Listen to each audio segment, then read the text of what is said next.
Buenas tardes para todos. Paula, estás en vivo.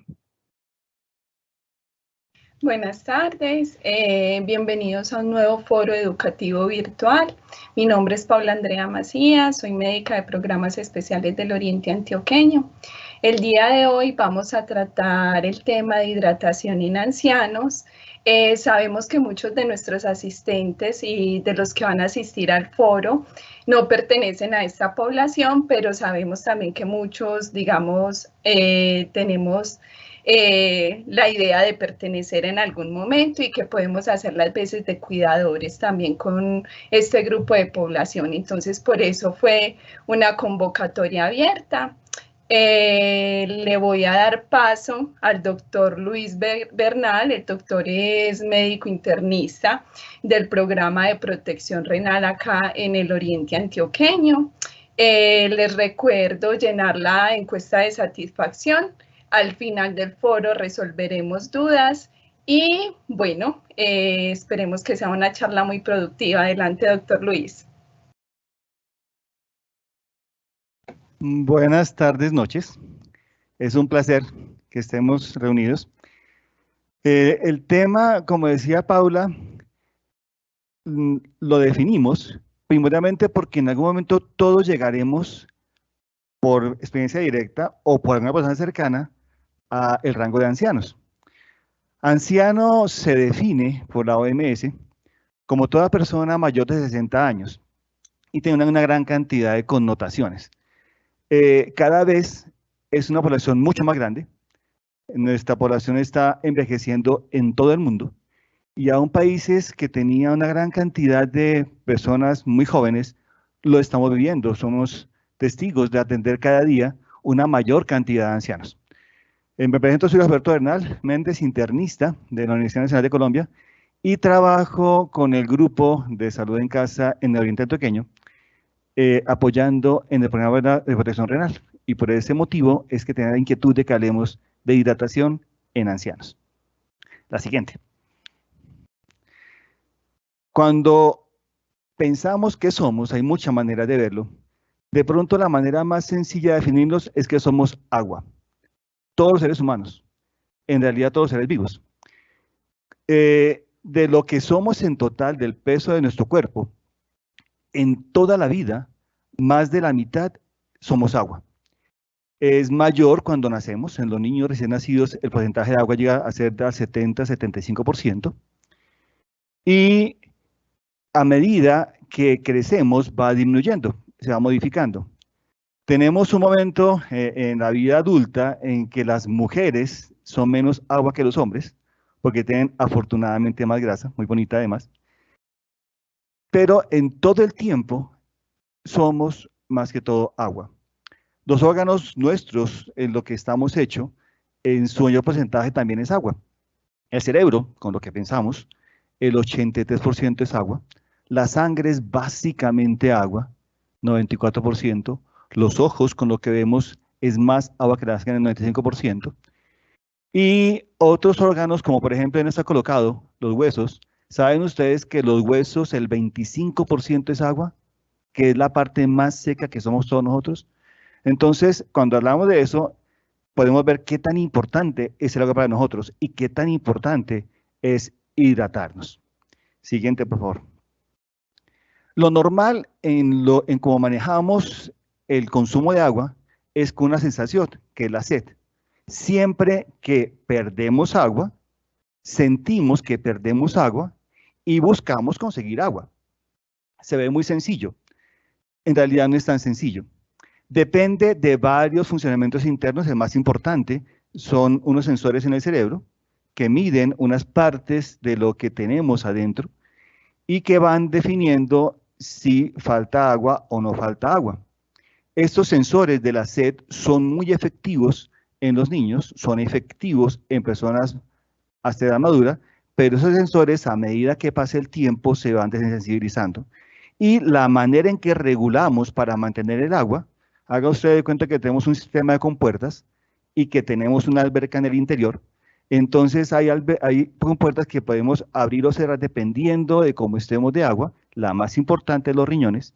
Y tenemos una hormona que se encarga de que cuando nos falta agua, cerramos la compuerta de los riñones, orinamos menos para mantener el agua. Y esa compuerta también, a medida que pase el tiempo en los ancianos, se va haciendo menos sensible. La siguiente, por favor. Además, a medida que envejecemos, esa cantidad de agua que tenemos en nuestro cuerpo va disminuyendo. Va cambiando porque los tejidos van cambiando. Entonces, una persona está colocado ahí de 30 años, un hombre de 30 años que pese 70 kilos, en promedio va a tener 41 litros de agua. En tanto que una persona de 70 años que pesa lo mismo 70 kilos, va a tener mucho menos agua, 35 litros de agua. Dirán, 6 litros no es mucho, este es el total que tenemos por ejemplo de sangre. Y eso hace que una persona anciana maneje un poco diferente la sensación de sed y el equilibrio de líquidos, de lo que requiere que entre y de lo que permite que sale. La siguiente, por favor. ¿Qué tan frecuente es que haya problemas de hidratación en ancianos? Si tenemos personas ancianas en la audiencia, se habrán dado cuenta que con el paso del tiempo la sensación de sed es un poco menor y que a medida que pasan los años cada vez es menor la sensación de sed. Y si tenemos personas ancianas cercanas a nosotros, nuestros papás, nuestros abuelos, que creo que todos hemos tenido experiencias con personas ancianas, nos hemos dado cuenta que muchos de ellos no aceptan con facilidad tomar agua.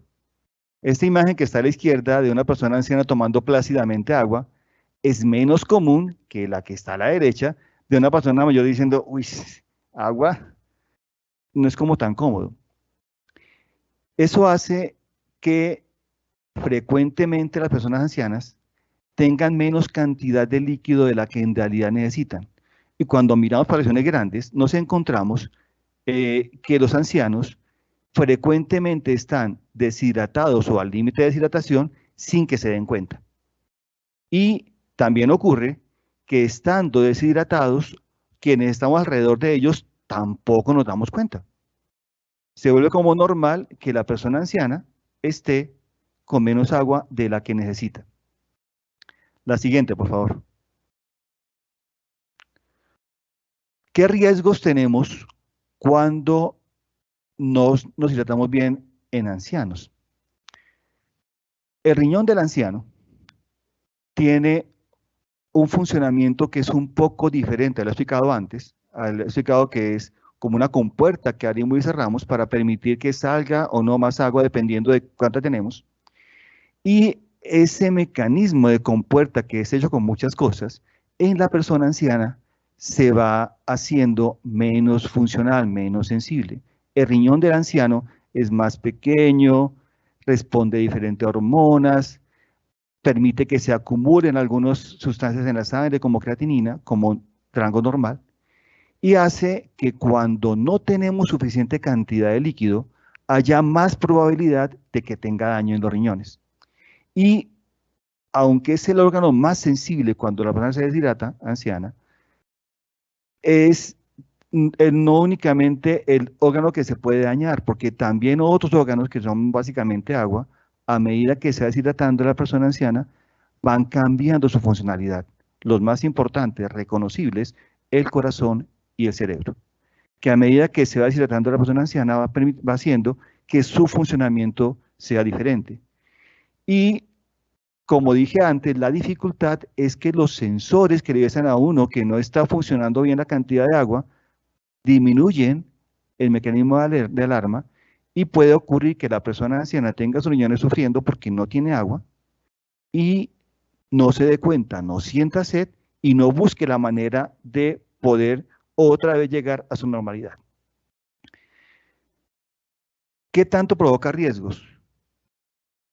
Cuando miramos los registros de personas ancianas hospitalizadas, encontramos que el hecho de estar deshidratado o no es un marcador importantísimo en cómo le va en la enfermedad que tenga, independientemente de cuál sea, y en si se mantiene o no vivo durante o después de la enfermedad. Cuando una persona anciana se deshidrata y termina hospitalizada, sabemos que su probabilidad de morir en el siguiente año es mucho mayor, más del doble, que de otras personas de la misma edad que no hayan estado deshidratados con una enfermedad. La siguiente, por favor. Además de lo que hemos explicado ya de la normalidad de funcionamiento en la persona mayor que se modifica, existen otros factores que aumentan el riesgo de que la persona anciana tenga menos líquido del que necesita. Entonces, uno muy importante son los medicamentos. Muy frecuentemente usamos medicamentos diuréticos, o sea, que hacen que salga líquido de la persona, o medicamentos que modifican los reguladores del sistema normal de control del líquido en la persona, como por ejemplo antihipertensivos, muchos de ellos que actúan en el riñón, conocidísimos, por ejemplo, los que actúan sobre la renina. Y hay medicamentos que además modifican la sensación de sed. Entonces, si una persona anciana de por sí no tiene sed y usa un medicamento que le disminuye la sensibilidad a la sed, pues no se da cuenta cuando está demasiado seca. Y además existen otras condiciones frecuentes en ancianos que hacen que momentos normales de la vida, como ir al baño, no sean tan sencillos o tan agradables o tan funcionales como una persona más joven. Es frecuente que una persona anciana, por ejemplo, no tome líquidos si va a salir para evitar tener que ir a un baño público, porque un baño público frecuentemente no es cómodo para una persona anciana. También es frecuente que una persona anciana tenga algún grado de incontinencia y para evitar la molestia de la incontinencia de estar oliendo orines, termine no tomando líquido para evitar que la incontinencia se haga manifiesta. Y todo eso hace que el riesgo de tener deshidratación en ancianos sea muchísimo mayor. La siguiente, por favor.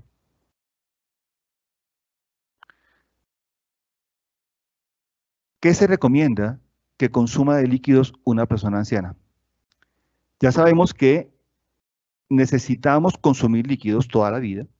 En un niño o una persona joven o madura es sencillo porque la sed lo guía, pero cuando ya pasamos a ancianos, la recomendación de cuánto tomar se hace muy importante porque la persona anciana se requiere que tenga un nivel de cuidado sobre cuánto líquido recibe o que sus cuidadores le colaboren para saber qué cantidad de líquido recibe. En lo general, y después está colocado de la manera en que en la filmina lo coloqué, para una persona anciana sana que no tenga ninguna enfermedad, o sea, que no tenga alteraciones de riñones que hagan que necesite más líquido, o que tenga alteraciones de corazón o pulmones que haga que no pueda tolerar tanto líquido, porque también si toma demasiado líquido se empieza a hinchar, o que tenga problemas mentales que no se dé cuenta realmente de cómo es la condición de manejo del líquido. Entonces ahí coloqué un par de ancianos bailando y cantando, ojalá fuéramos todos así.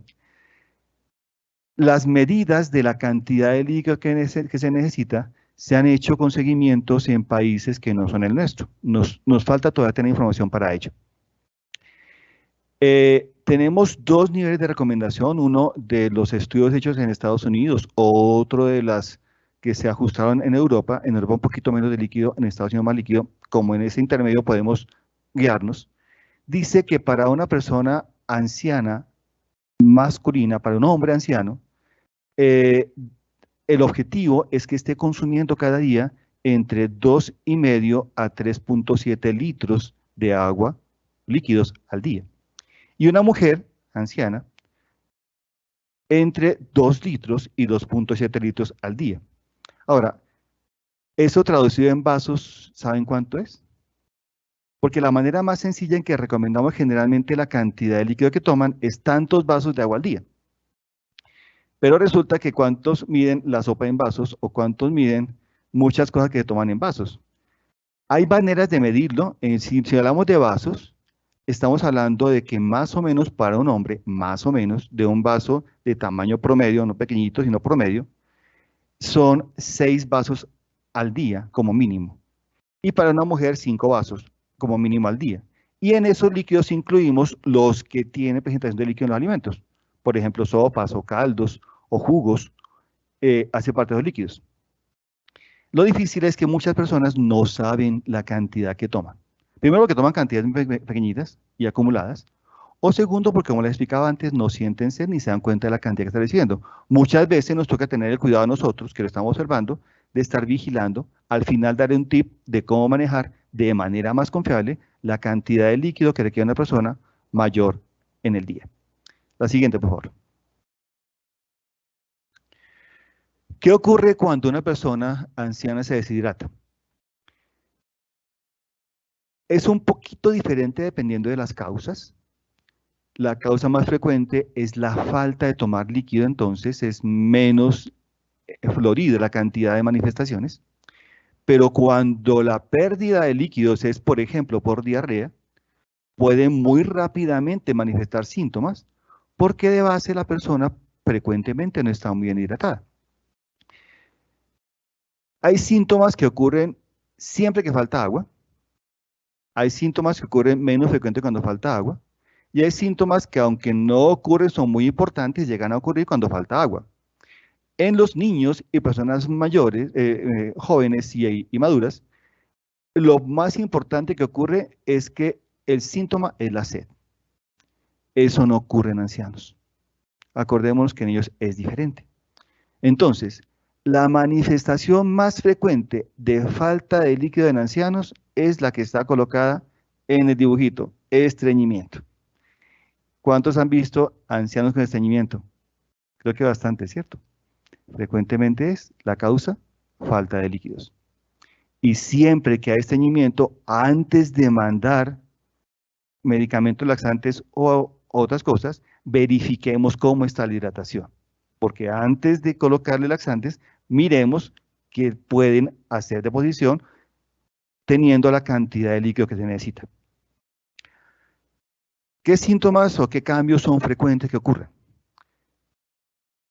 El más importante es a nivel mental. Como les dije anteriormente, los órganos que se afectan por la falta de líquido, el más frecuente son riñones, pero los otros que se afectan muy frecuentemente son corazón y cerebro.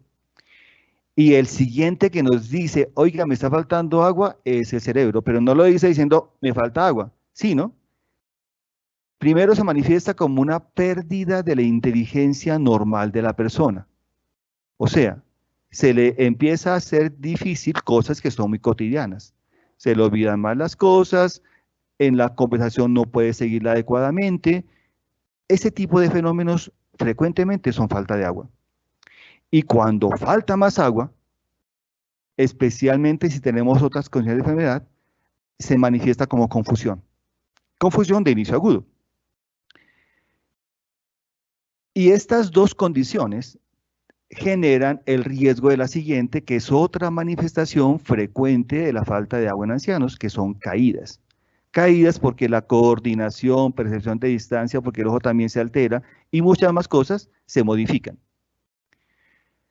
En otras personas, menos frecuente, pero si ocurre es de mucho cuidado, se puede manifestar con aumento de temperatura, especialmente en sitios en los que la temperatura ambiente es alta.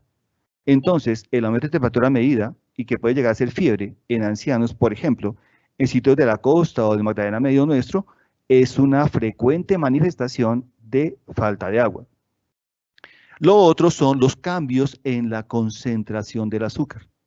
Entonces, si es diabético, y aunque no esté consumiendo azúcar, y aunque la alimentación la tenga más o menos balanceada, empieza el azúcar para arriba. Y frecuentemente intentamos colocar medicamento para bajarla y se nos olvida que antes de eso nos toca preguntarle, ¿qué tanto está tomando agua? ¿Cómo está yendo al baño? ¿Está con estreñimiento? ¿Alguna cosa más me dice, está faltando agua? Otra manifestación menos frecuente, pero mucho más espectacular, y que exigente obliga a que miremos cómo está tomando agua, es desmayos. También en síncope o estado cercanos al síncope, una causa que toca descartar es cómo está la hidratación. Y finalmente, fíjense que lo más frecuente para todos los demás es lo menos frecuente en ancianos, la boca seca. Y en la boca seca además hay muchos componentes que hacen que no sea tan sencillo verlo en ancianos, porque, por ejemplo, la presencia de prótesis dentales, otra cantidad de cosas en la boca no hace que sea fácil esa percepción. La siguiente, por favor. ¿Cuáles son consecuencias que no son frecuentes pero son muy importantes? Porque además implican el riesgo de enfermedad. Una es infección en la orina, especialmente en hombres. Cuando falta líquido, por supuesto, si todavía los riñones tienen la facilidad de cerrar compuertas, hace que haya menos líquido saliendo hacia la vejiga y la falta de líquido hace que puedan ascender bacterias y más fácilmente se provoque infección.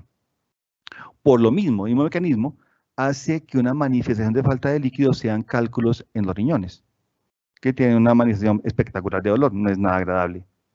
Otra manifestación, dijimos, el corazón es otro que se afecta muchísimo. El corazón tiene una gran capacidad de soportar y de adaptarse, tiene muchos mecanismos para poder manejar cuando falta líquido, pero si al final le falta líquido, termina sufriendo el corazón. Y puede ser una causa no infrecuente de infartos cardíacos en personas ancianas. Lo otro es que también la piel, a medida que se va perdiendo líquido, pierde turgencia, pierde vitalidad, la zona exterior de la epidermis queda más expuesta, menos adherida, y pueden producirse lesiones en la piel, especialmente en zonas de contacto. Y finalmente, menos frecuente, mucho menos frecuente, pero muy importante, es que la falta de líquidos puede incrementar la toxicidad de muchos medicamentos, especialmente cuando se usan combinaciones de medicamentos. La siguiente, por favor. Entonces, hasta ahora nos hemos dado cuenta que los fenómenos que pasan con la falta de agua en personas mayores tienen mucha posibilidad de que pase, tienen muchos riesgos de que ocurran, tienen muchas manifestaciones, pero llega el momento más importante, realmente es para eso que estamos hablando hoy, es cómo le diagnosticamos, cuándo está ocurriendo. Lo primero que deseo que quede claro en esta charla es que requerimos sospecharlo. Así como en algunas condiciones, por ejemplo, cuando hablamos de prevención de infecciones en sitios de urgencias, uno debe considerar a toda persona que llegue como infectada. Algo similar ocurre en cuanto a hidratación de ancianos. Uno debe considerar a todo anciano deshidratado hasta que demuestre lo contrario. ¿Por qué? Porque si lo sospechas, actúas más tempranamente.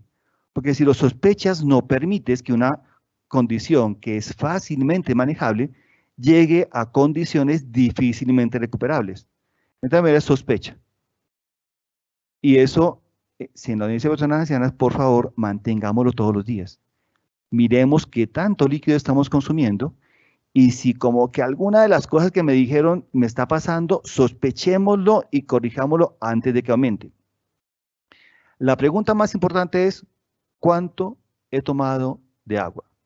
Y esa pregunta la hacemos del día en que estamos, el día anterior. ¿Cuánto he tomado de agua? Y si no nos queda muy claro, preguntemos, miremos, ¿cuánto estoy tomando de agua? Acordémonos. Para un hombre, el objetivo es que sea entre 2,5 y 3,7 litros de líquidos al día. Para una mujer, entre 2 y 2,7 litros de líquido al día. ¿Será que la cantidad que estoy recibiendo o que está recibiendo la persona anciana que está al lado mío, que yo ayudo a cuidar, es esa o es mucho menos? La tercera pregunta es, ¿he perdido líquidos? Por ejemplo, he estado en un sitio muy expuesto al sol sin tomar agua, que ocurre frecuentemente. He estado en un sitio quieto, sin moverme demasiado, sin recibir agua, que ocurre no tan infrecuentemente en muchos momentos en que están con las personas. O estoy perdiendo más líquido normal en la deposición, he tenido diarrea. Por supuesto, he tenido vómito, es muy fácil darse cuenta. O algo está haciendo que tenga más sudor del normal. Si estoy bebiendo líquidos y no estoy reponiendo, puedo estar deshidratado. El cuarto principio es, si lo sospecho, o si no he tomado mucho líquido, o si he perdido líquidos, aviso. ¿Por qué? Porque ya lo dijimos. Una manifestación de deshidratación es que yo pierda mi condición mental completa y pueda no tener la capacidad para tomar lo que requiero de agua. Ese avisar también es de cuidadores. Nosotros los médicos preferimos que nos avisen antes de que esté complicado a cuando está muy complicado. Si sospechamos que hay deshidratación, avisemos, llamemos a quien corresponde, pidamos la cita que corresponda, no nos quedemos con la inquietud.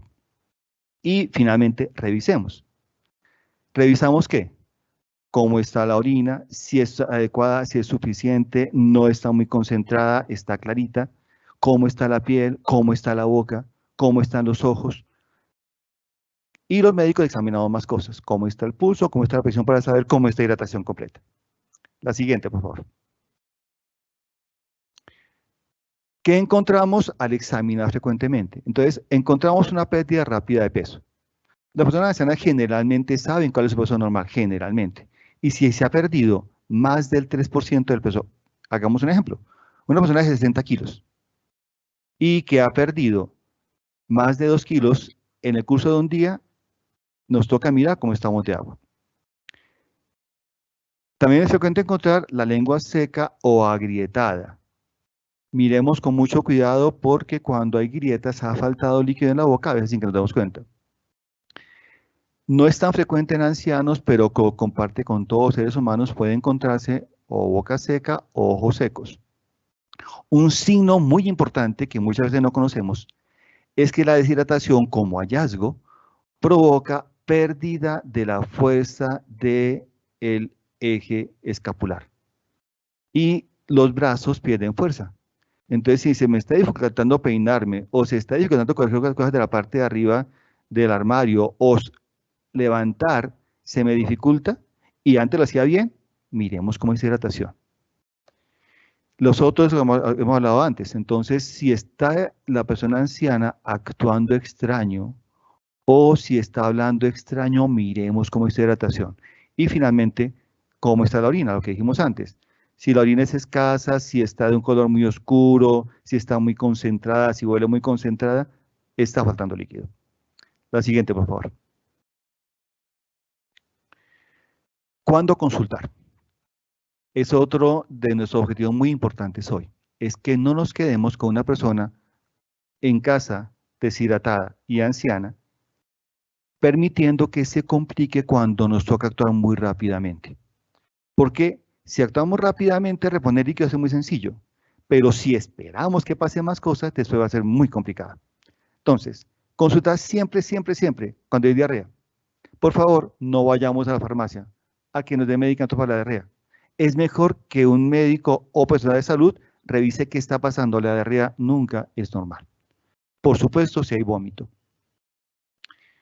Y en principio, antes de usar medicamentos, pidamos la ayuda. Tercero, cuando hay sangrado. Todo sangrado, además de ¿te acuerdas que es lo que hace la sangre en cuanto a que se ve? Todo sangrado genera pérdida de líquidos. La sangre, dijimos, es básicamente agua. Si hay un desmayo.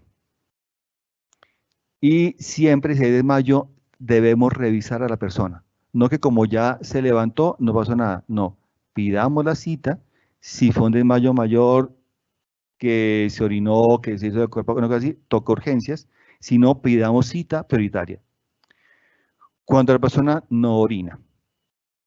Y eso a veces ocurre sin que nos demos cuenta. Yo he tenido experiencia de varias personas ancianas que han llegado a urgencias con días sin orinar, sin que se dieran cuenta.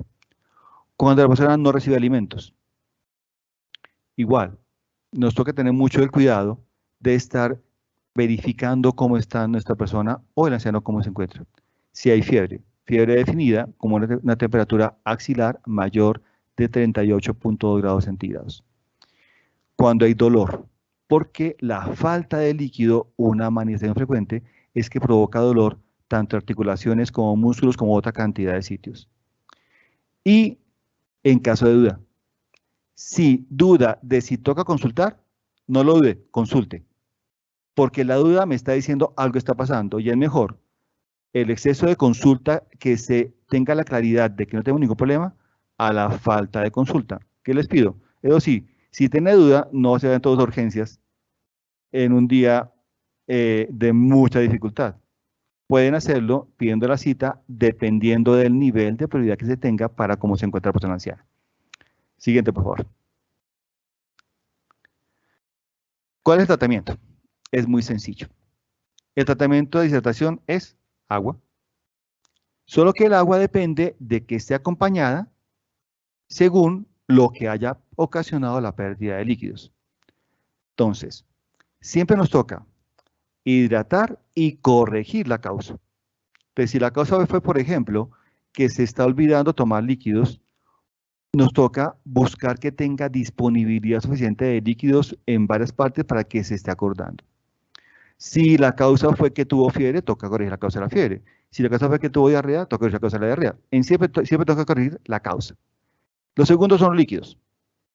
Y líquidos es básicamente agua cuando lo que faltó fue tomar agua o cuando las pérdidas de líquido no generan de manera importante pérdidas de sales. Entonces, por ejemplo, si fue que un día estuvo caliente, que sudó más de lo normal, lo que toca reponer es agua, porque en el sudor no se va tantas sales. Pero si lo que ocurrió fue, por ejemplo, diarrea, toca reponer agua con las sales que dependen de la diarrea. Por ejemplo, potasio, que es muy importante. Estas sales se ajustan también dependiendo de la condición de la persona y por eso esto debe ser apoyado siempre por personal de salud. Lo otro que nos toca corregir es el dolor, porque el dolor dificulta una gran cantidad de cosas y como les dije, la deshidratación frecuentemente causa dolor. Entonces, nos toca simultáneamente con la hidratación corregir el dolor que se requiera y corregir el malestar, que ya es parte del consentimiento que damos, que brindamos como cuidadores a nuestros ancianos. Siguiente, por favor. El tratamiento, el objetivo es que se pueda hacer en casa, ayudado y vigilado de la manera adecuada. Si se requiere ir a sitio de atención, nos tocará hacerlo, pero siempre que eso ocurre es porque alguna cosa no hicimos a tiempo. Y si se requiere, va a ser algo diferente para personas ancianas, ya lo haremos personal médico y diferente grado de complejidad. El tratamiento en casa implica estar atento, estar comunicado y comunicarse en caso necesario. Y tenemos maneras de apoyar el tratamiento en casa. Y cuando se requiere es que nos llevamos al hospital, cuando nos toca, por ejemplo, colocar líquidos endovenosos o cosas así, y buscamos que sea el menor tiempo posible. Siguiente, por favor. Prevención. Es la parte más importante.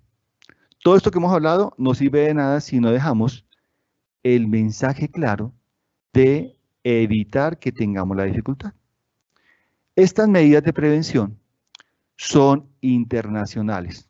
Van a dar cuenta que son muy sencillas, pero hacen parte de un consenso que se hizo de recomendación para cuidados de personas ancianas en cuanto a hidratación.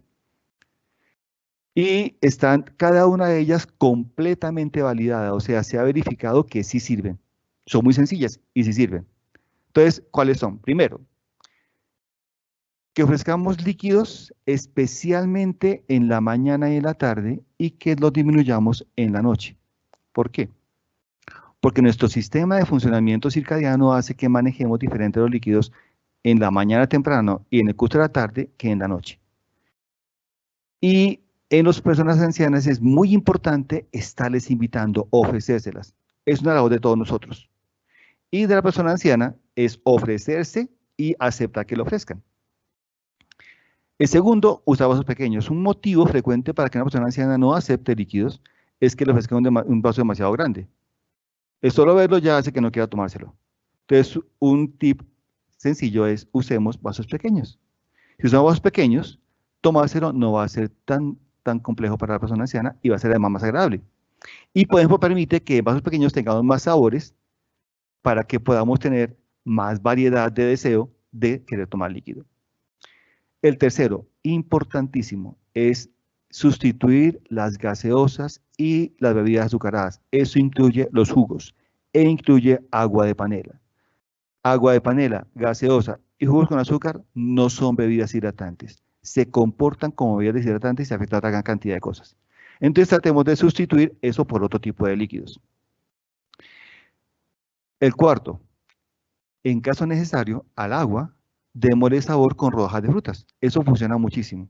Y ustedes, la limonada no es más que eso. Agua con un poquito de zumo de limón. Y funciona muy bien con otra gran cantidad de cosas. ¿No se han tomado agua de piña que se hace cocinando las cáscaras de la piña? O también es muy rica el agua de apio, el agua de melón, el agua de patilla. Hay una cantidad de cosas que son muy ricas y las frutas le dan un sabor diferente al agua. El quinto es limitar café y té. ¿Por qué? Porque en ambos casos tienen productos estimulantes y tienen efecto diurético.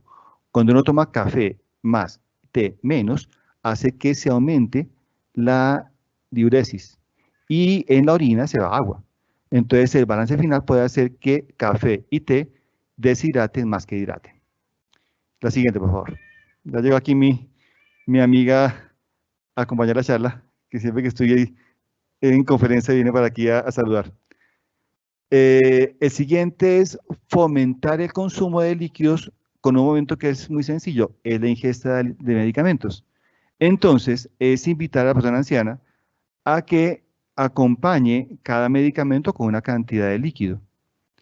Tomarse 10 pastas con un poquitico de agua, además de que generan más interacciones, no es tan cómodo. Es mejor repartirlas y aumentar la cantidad de líquido para que se consuma al final mayor cantidad de líquido. La séptima es colocar líquidos en diferentes puntos de la casa que incluyan los sitios que más frecuenta la persona anciana. Si únicamente hay agua, eso sí, muy rica, bien fría, en la puerta de la nevera, y a la persona anciana le gusta sentarse a tejer o quedarse leyendo o ver televisión, y eso le queda en otro cuarto, es muy fácil que la persona no vaya a tomar líquido. En tanto que si es en los sitios en que está frecuentemente donde consigue más líquido, se acuerda más fácilmente y toma más cantidad de líquido. El octavo es suministrar las bebidas favoritas. Me dirán algunos, entonces aguardientes, si le gusta mucho a mi abuelito, no, por favor. Esa no es bebida favorita, eso cuento diferente. Pero si miremos a la persona que le gusta, ¿qué te gusta más? ¿El jugo de qué? ¿La limonada con? ¿Qué te gusta más? Y tratemos que eso sea lo que más tenga disponibilidad. Y finalmente es solucionar las condiciones particulares que dificultan que la persona acepte tomar líquidos. El ejemplo más sencillo es la incontinencia, porque cuando la persona tiene incontinencia, le queda muy difícil aceptar tomar líquidos para estar con molestia en cada ocasión que tiene que ir a orinar. Por favor, la siguiente. En esto recojo las recomendaciones que he encontrado. Traté de hacer de una manera muy sencilla y con un mensaje muy sencillo como esta gota de agua. Somos agua, toda la vida somos agua, necesitamos agua y cuidemos que recibamos agua. Muchas gracias.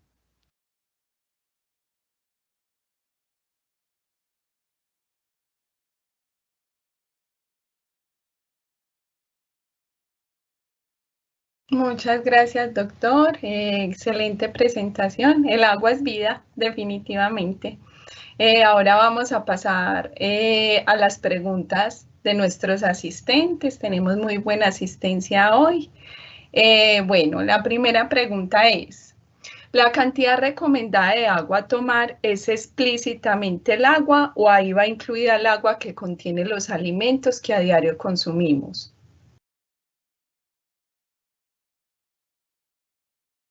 El micrófono.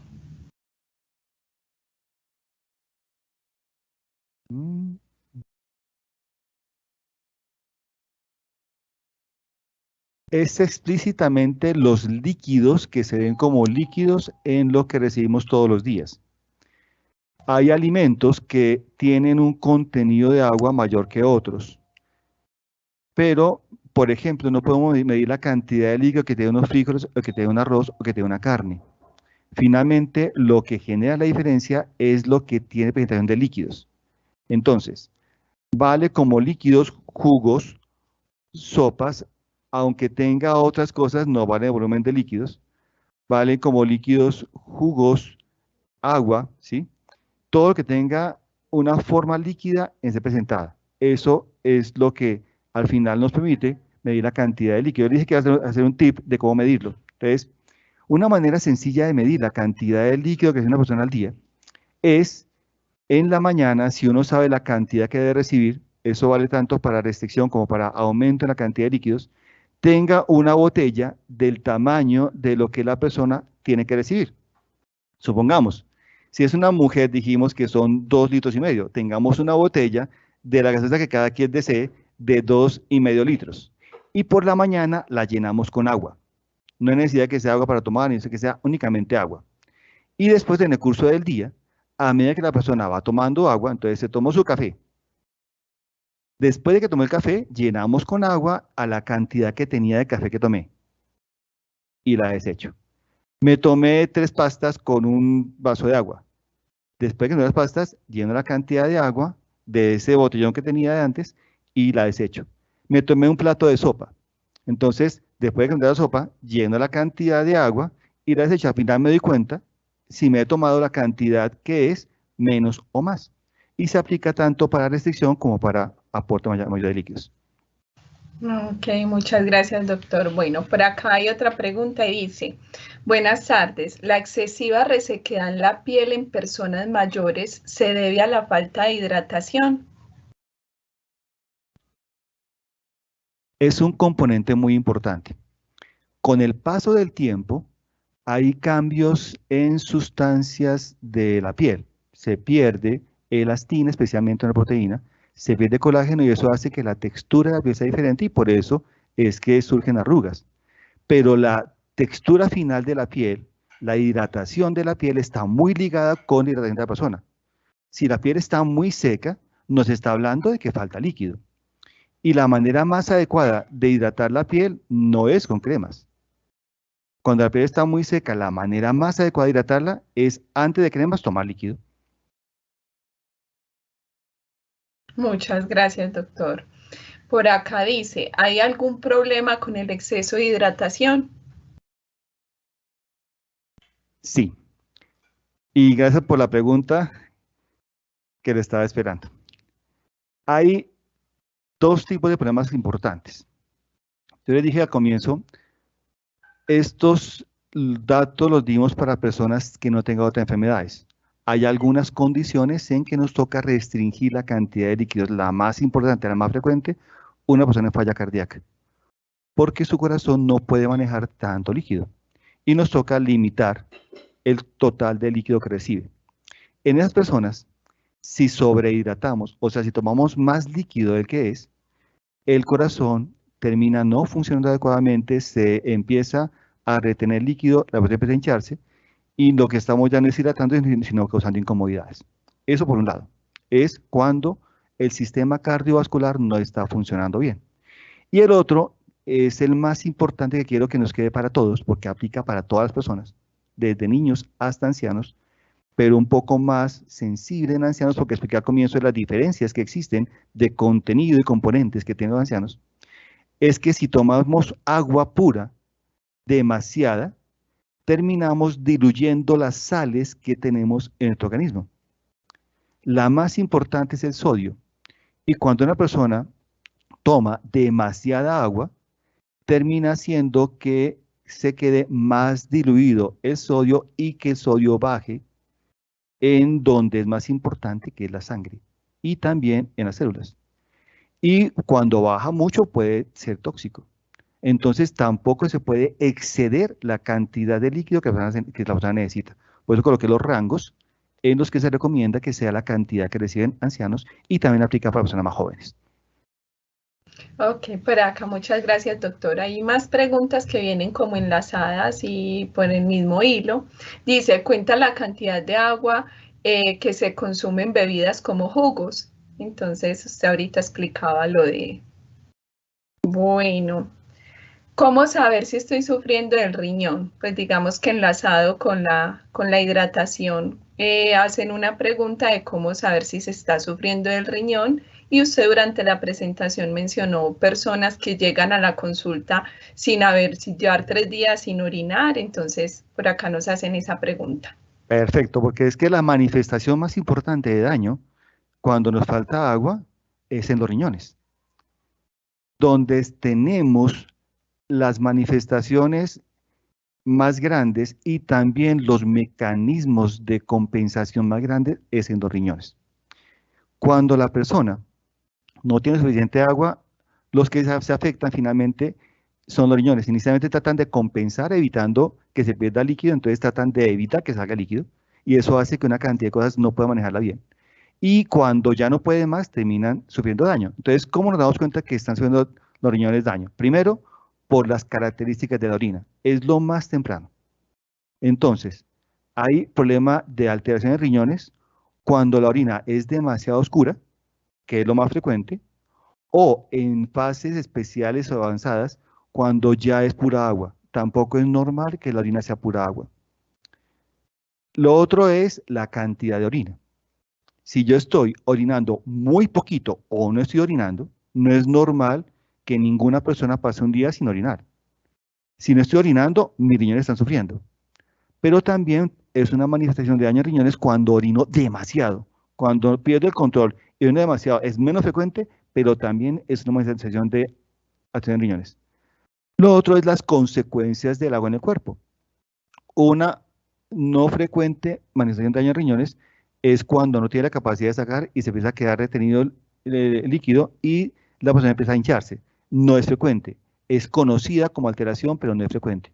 Ahora, ¿qué alteraciones no son frecuentemente síntomas de daño en riñones? Y que se atribuyen muchas veces a que es daño en riñones. Por ejemplo, el dolor de la cintura.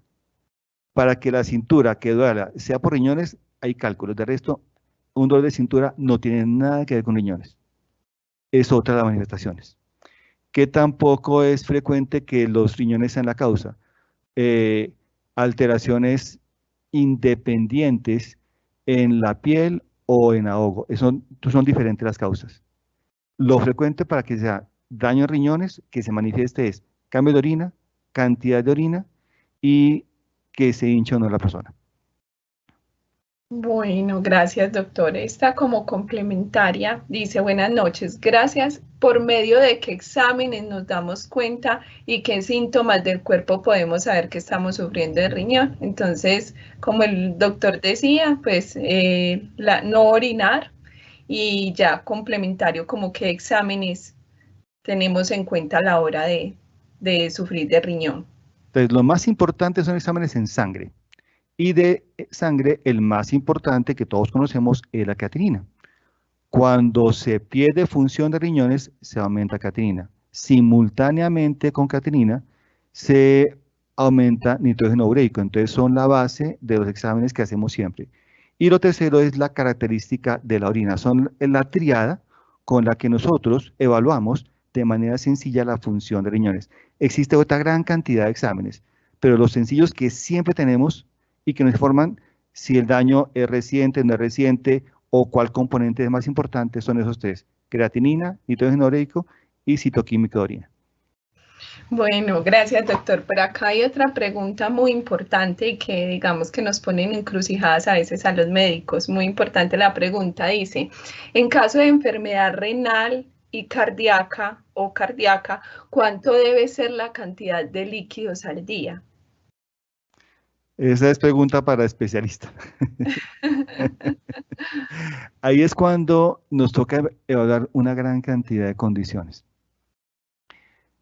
Es de las pocas ocasiones en que no podemos ser tan flexibles, porque además existe una combinación particular que les quiero resaltar. Voy a hablar antes del corazón y después de los riñones en esta condición, porque es el corazón donde más tenemos dificultades. Lo que pasa es que la persona que tiene un problema de daño del corazón que lleva a falla cardíaca, tiene una alteración que genera dos cosas.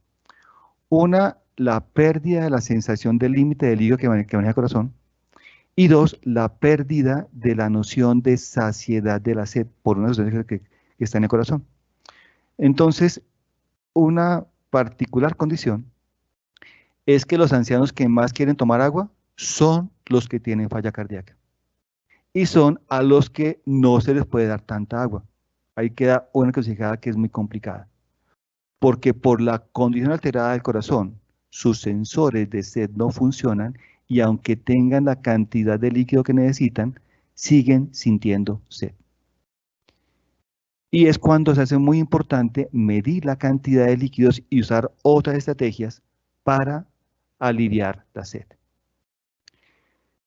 Cuando tenemos falla cardíaca, nos toca restringir la cantidad de líquidos y cuando estamos en falla cardíaca descompensada puede ser tan severo que restringamos a 800 centímetros de líquido al día, que es una cantidad, si cualquiera la ve, muy pequeña y no es tan cómoda. Pero a veces nos toca para poder compensar a una persona en falla cardíaca llegar a niveles tan pequeños de líquidos. Cuando el problema es de corazón-riñones, nos toca antes compensar corazón para después acabar de compensar riñones. Por eso yo lo hablé en ese sentido en la explicación. Y cuando tenemos la combinación de alteración de corazón y de riñones, es el máximo que aguante el corazón sin que se afecte lo que protege los riñones.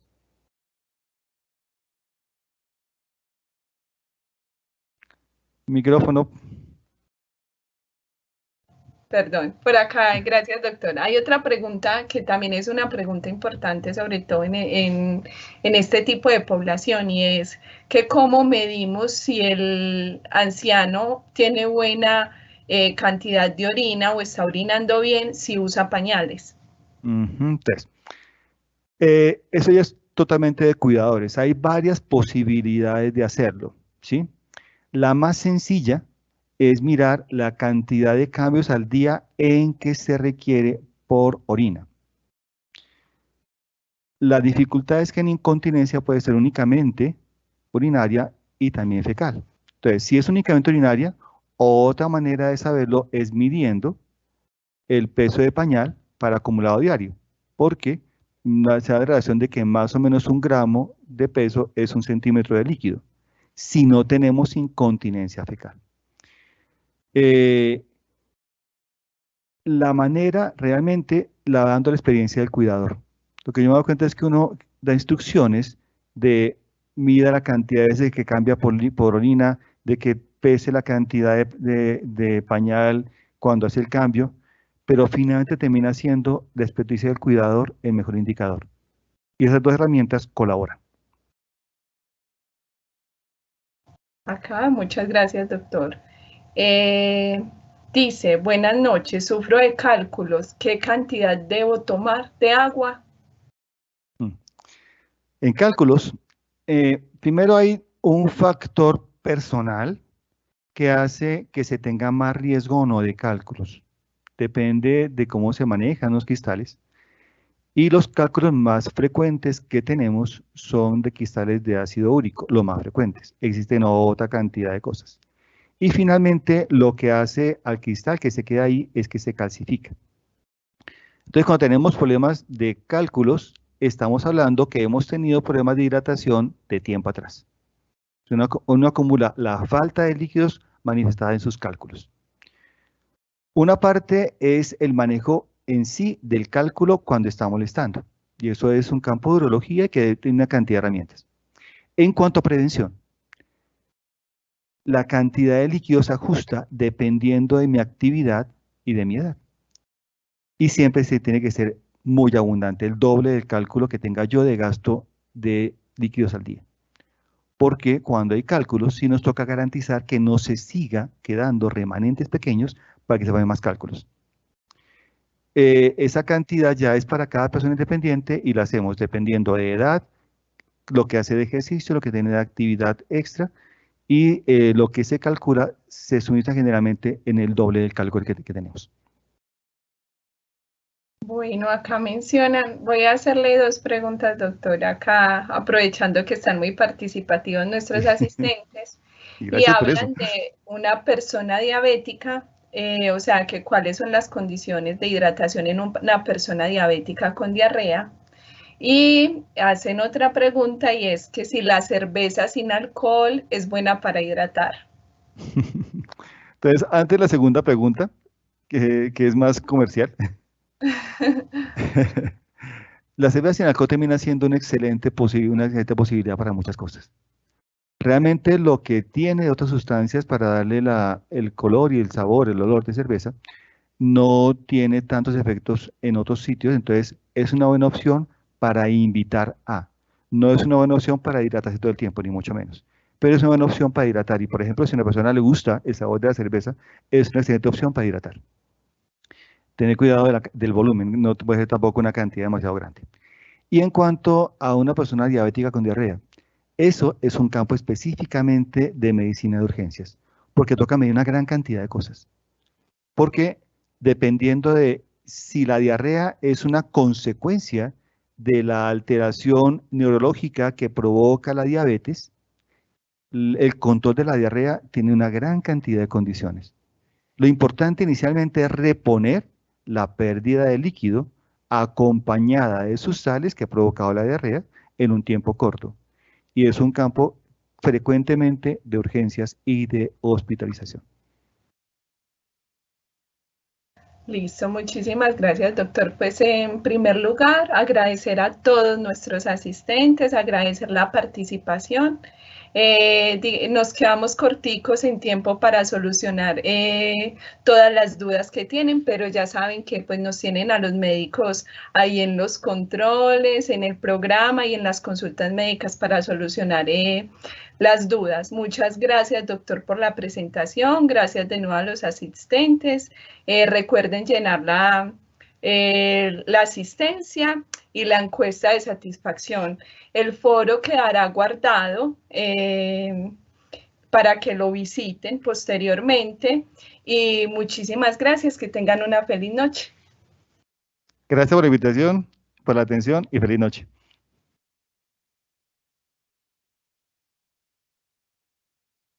El COVID aún está presente y ahora más que nunca debes seguir cuidándote. Así estés vacunado. En Sura te decimos bien hecho cuando usas correctamente el tapabocas en todo lugar porque entiendes que puedes salvarte la vida. Escucha a tu cuerpo y si tienes algún síntoma ingresa a segurosura.com.co/COVID.